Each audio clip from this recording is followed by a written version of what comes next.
नमस्कार, स्वागत है आपका झारखंड समाचार में। चलिए जानते हैं आज की झारखंड की अब तक की सबसे बड़ी और महत्वपूर्ण खबरों के बारे में। सभी खबरें आपके लिए काम की होने वाली है, पर इससे पहले अगर आप चैनल पर नए हैं तो चैनल को सब्सक्राइब कर लें और वीडियो को एक प्यारा सा लाइक अवश्य कर दीजिएगा। आपका एक लाइक करना ही हमारी मेहनत का फल होता है। झारखंड मौसम विभाग से बड़ी खबर आ रही है। झारखंड में अगले 4 दिनों तक लगातार झमाझम बारिश होने वाली है। साथ ही कई जिलों में बारिश और वज्रपात को लेकर लोगों को अलर्ट जारी किया गया है। जी हां, झारखंड में भीषण गर्मी से लोगों को राहत मिलने लगी है और अब मानसून ने अपना असली रंग दिखाना शुरू कर दिया है, जिससे कई जिलों में आज बारिश की संभावना जताई गई है। मौसम विभाग ने आज राज्य के उत्तर पूर्वी भाग जैसे कि जामताड़ा, देवघर, दुमका, पाकुड़, गोड्डा, साहिबगंज और कहीं कहीं पर भारी बारिश की संभावना जताई है। तो वहीं 25 जून को उत्तर पूर्वी और निकटवर्ती मध्य भागों में रांची के साथ ही रामगढ़, बोकारो, धनबाद, दुमका, देवघर और पाकुड़, गोड्डा, साहिबगंज में भारी बारिश को लेकर येलो अलर्ट जारी किया गया है। इस दौरान कहीं कहीं पर गर्जन तो तेज हवाओं की गति 30 से 40 किलोमीटर प्रति घंटे की रफ्तार से चलेगी और लोगों से सावधान रहने के लिए कहा गया है।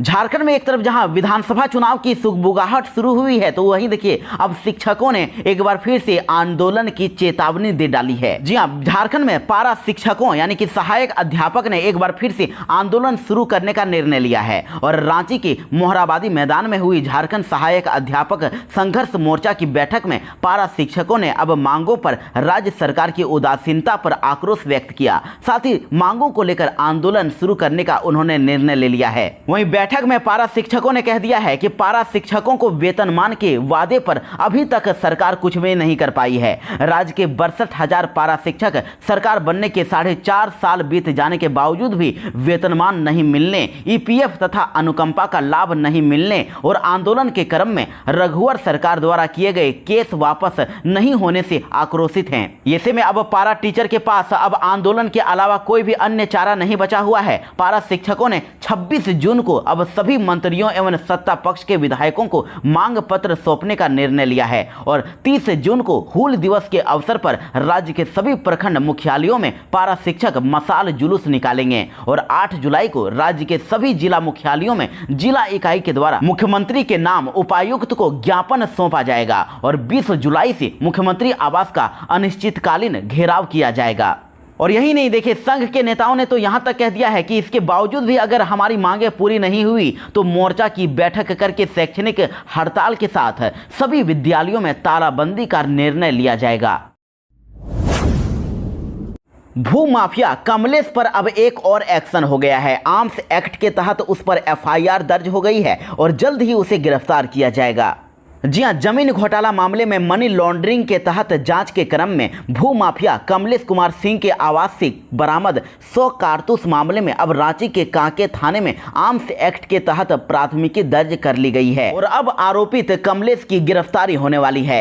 और आपको बता दें कि भू माफिया कमलेश कुमार सिंह ईडी के रडार पर तो पहले से ही था और अब रांची पुलिस भी अब उसकी तलाश में जुट गई है। और इधर शुक्रवार को छापेमारी में अवैध तरीके से उसके आवास पर रखे गए 100 कारतूस बरामदगी के बाद भी अब कांके पुलिस ने कमलेश का इंतजार किया था, लेकिन वह फरार हो गया और अब रांची पुलिस भी अब आर्म्स एक्ट के तहत उसे गिरफ्तार करने वाली है। ईडी सूत्रों की माने तो अगर वह जल्द से जल्द आत्मसमर्पण नहीं करता है तो फरारी की स्थिति में अब ईडी अब उसकी चल अचल संपत्ति को भी जब्त करेगी। झारखंड के किसानों के लिए बड़ी खुशखबरी है। झारखंड सरकार ने अब किसानों का 2 लाख रुपए तक का कृषि लोन माफ करने का ऐलान कर दिया है। जी हां, झारखंड के कृषि मंत्री बादल पत्रलेख ने कह दिया है कि राज्य सरकार ने 1,91,000 से अधिक यानी कि लगभग 2 लाख किसानों को राहत पहुंचाने की कोशिश की है और इसके तहत अब 2 लाख रुपए तक का कृषि लोन अब माफ करने का निर्णय लिया गया है। और वहीं राज्य स्तरीय बैंक समिति के अधिकारियों के साथ बैठक के दौरान मंत्री ने बैंकों को इस संबंध में प्रस्ताव पेश करने को कहा। उन्होंने कहा कि किसानों के द्वारा 31 मार्च 2020 तक लिए गए 50,000 रुपए से 2 लाख रुपए तक के लोन को अब एक बार में ही समाधान के तौर पर माफ कर दिया जाएगा। यानी कि जिन्होंने भी 31 मार्च 2020 के बाद लोन लिया है और उनका लोन अगर 50,000 से लेकर 2 लाख रुपए तक का है तो उनका लोन माफ हो जाएगा। और साथ ही मंत्री ने यह भी कहा कि 2021-22 के दौरान भी राज्य सरकार ने 50,000 रुपए तक के फसल कृषि लोन को माफ करने की घोषणा की थी। और अपने वादे के मुताबिक राज्य सरकार ने 4,73,000 से अधिक किसानों की 50,000 रुपए तक के लोन को माफ कर दिया है और झारखंड सरकार ने बैंकों को 1,900 करोड़ रुपए दिए हैं। बड़ी खबर आ रही है, मध्य प्रदेश के पूर्व मुख्यमंत्री और केंद्रीय मंत्री शिवराज सिंह चौहान ने चंपई सोरेन पर बड़ा हमला बोल दिया है और उन्होंने झारखंड सरकार को सबसे भ्रष्ट सरकार बता दिया है। जी हां, शिवराज सिंह चौहान ने यह दावा किया है कि झारखंड की चंपई सोरेन सरकार हिंदुस्तान की सबसे भ्रष्ट सरकार है और इस दौरान उन्होंने यह भी कहा कि भाजपा के झारखंड के कार्यकर्ताओं, नेतृत्व, बूथ स्तर के कार्यकर्ताओं और पूरी टीम ने लोकसभा चुनाव में परिश्रम की पराकाष्ठा की है और इसी का नतीजा है कि भाजपा ने यहां शानदार सफलता हासिल की है। वहीं शिवराज सिंह चौहान ने झारखंड सरकार पर निशाना साधते हुए कहा कि सोरेन सरकार झारखंड को तबाही की ओर ले जा रही है। झारखंड में चारों तरफ केवल लूट का माहौल है। चंपई सोरेन सरकार में चाहे रेत हो, चाहे कोयला हो, चाहे खनिज हो या फिर ट्रांसफर पोस्टिंग हो, हर तरफ केवल लूट ही मची हुई है और जेएमएम के नेता गिरफ्तार हो रहे हैं, इनके मंत्री जेलों में हैं और हम एक एक काला चिट्ठा खोलेंगे और भ्रष्टाचार में लिप्त हर एक को अब सजा दिलाएंगे। भारतीय जनता पार्टी का संकल्प है कि झारखंड को भ्रष्टाचार की तबाही से मुक्त कराना है। प्रयोगशाला सहायक नियुक्ति का परिणाम 6 महीने से अभी तक अटका हुआ है और जिसको लेकर अब अभ्यर्थियों ने सीएम चंपई सोरेन से मांग की है। जी हां, देखिए, झारखंड कर्मचारी चयन आयोग के द्वारा प्रयोगशाला सहायकों की नियुक्ति को लेकर आयोजित प्रतियोगिता परीक्षा में 84 अभ्यर्थियों का परिणाम अभी तक लंबित रखा गया है और 6 महीने बीत जाने के बाद भी लंबित परिणाम जारी नहीं होने पर अभ्यर्थी परेशान हैं। वे लगातार आयोग का चक्कर लगा रहे हैं लेकिन उन्हें शीघ्र परिणाम जारी होने का आश्वासन ही मिल रहा है और अभी तक परिणाम जारी नहीं हुआ और जिन अभ्यर्थियों के रिजल्ट को लंबित रखा गया है उनके अनुसार टोटल 609 पदों के विरुद्ध 802 अभ्यर्थियों के प्रमाण पत्रों का वेरिफिकेशन किया गया। इनमें से 500 अभ्यर्थियों को ही पिछले साल 29 दिसंबर को नियुक्ति पत्र मिला और शेष अभ्यर्थियों का परिणाम अभी तक नहीं जारी किया गया है। इसलिए अभ्यर्थियों ने अब मुख्यमंत्री चंपई सोरेन से इस पर संज्ञान लेने की मांग की है। झारखंड के मुख्यमंत्री चंपई सोरेन ने बड़ा ऐलान किया। उन्होंने कहा कि झारखंड को हम अव्वल बनाएंगे। साथ ही उन्होंने 2141 विकास योजनाओं की सौगात भी दी।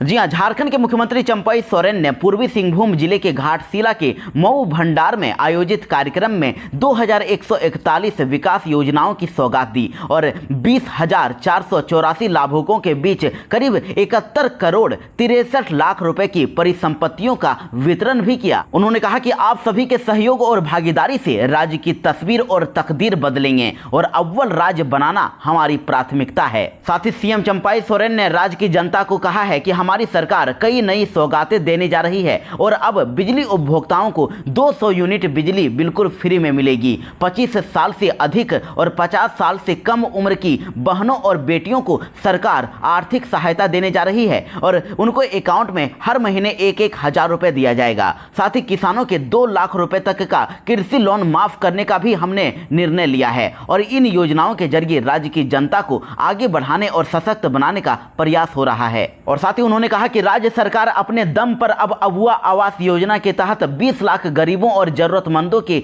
अपना पक्का मकान होने के सपने को पूरा करेगी और हमारी सरकार का संकल्प है कि इस राज्य में कोई भी व्यक्ति बिना पक्का मकान के नहीं रहेगा। नीट पेपर लीक मामले पर अब झारखंड कांग्रेस ने केंद्र पर हमला बोल दिया है और कहा कि युवाओं के भविष्य के साथ एनडीए सरकार खिलवाड़ कर रही है। जी हां, देखिए, नीट यूजी 2024 पेपर लीक मामले में अब विपक्ष केंद्र सरकार पर हमलावर हो गई है और इसे लेकर झारखंड की सियासत भी काफी गर्म है। राज्य की सत्ता में काबिज झारखंड कांग्रेस कमेटी उग्र रूप धारण किए हुए हैं और रविवार को रांची जिला कांग्रेस कमेटी के तत्वावधान में केंद्र शिक्षा मंत्री धर्मेंद्र प्रधान का पुतला दहन किया गया और इस दौरान पार्टी कार्यकर्ताओं और पदाधिकारियों ने केंद्र के खिलाफ जमकर नारेबाजी की। साथ ही उन्होंने पीएम मोदी से इस परीक्षा को अविलंब रद्द करने और शिक्षा मंत्री से इस्तीफे की मांग कर दी है।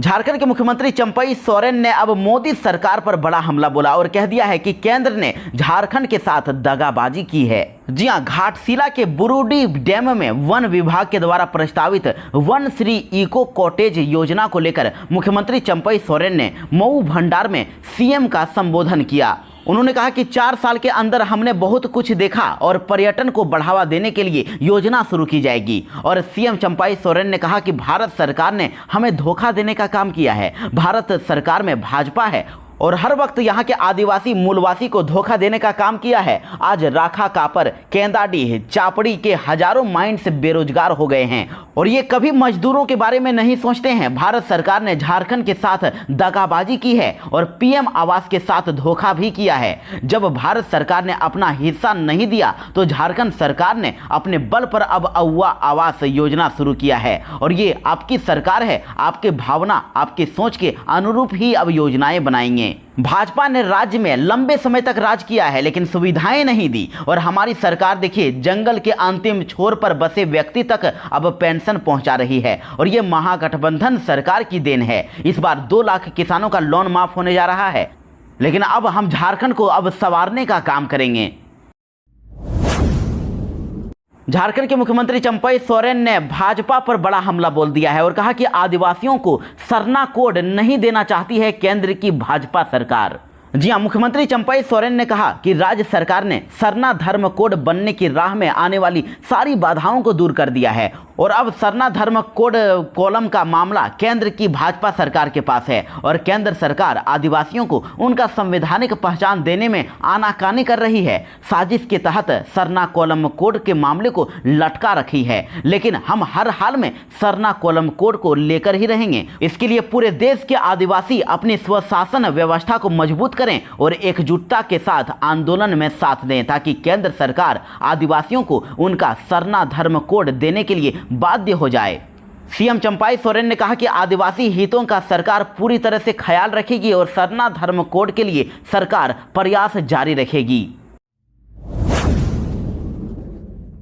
झारखंड में कहीं भी पानी, सड़क, नाली व स्ट्रीट लाइट को लेकर अगर परेशानी है तो बस आपको एक शिकायत करना है और ऐसे चुटकी में समस्याओं का समाधान कर दिया जाएगा। जी हां, आप सड़क, नाली, बिजली, जलापूर्ति, होल्डिंग टैक्स, स्ट्रीट लाइट समेत अन्य समस्याओं से अगर परेशान हैं तो आप लोग अब शिकायत प्रबंधन प्रणाली यानी PGMS यानी कि पब्लिक ग्रीवांस मैनेजमेंट सिस्टम में शिकायत करके अपनी समस्या का समाधान कर सकते हैं। झारखंड के नगर निगम, नगर परिषद और नगर पंचायत में रहने वाले लोग toll free number, email, website और व्हाट्सएप के जरिए सुझाव के साथ शिकायत भी दर्ज करा सकते हैं। नगर विकास विभाग की से इसका संचालन किया जा रहा है और साथ ही नगर निकायों के अंतर्गत रहने वाले नागरिक सड़क, नाली निर्माण एवं साफ सफाई, जलापूर्ति, फोगिंग, प्रधानमंत्री आवास योजना, शहरी राष्ट्रीय शहरी आजीविका मिशन, मुख्यमंत्री श्रमिक योजना, फुटपाथ विक्रेताओं से संबंधित होल्डिंग, अवैध निर्माण और नक्शा और अतिक्रमण, जन्म मृत्यु प्रमाण पत्र,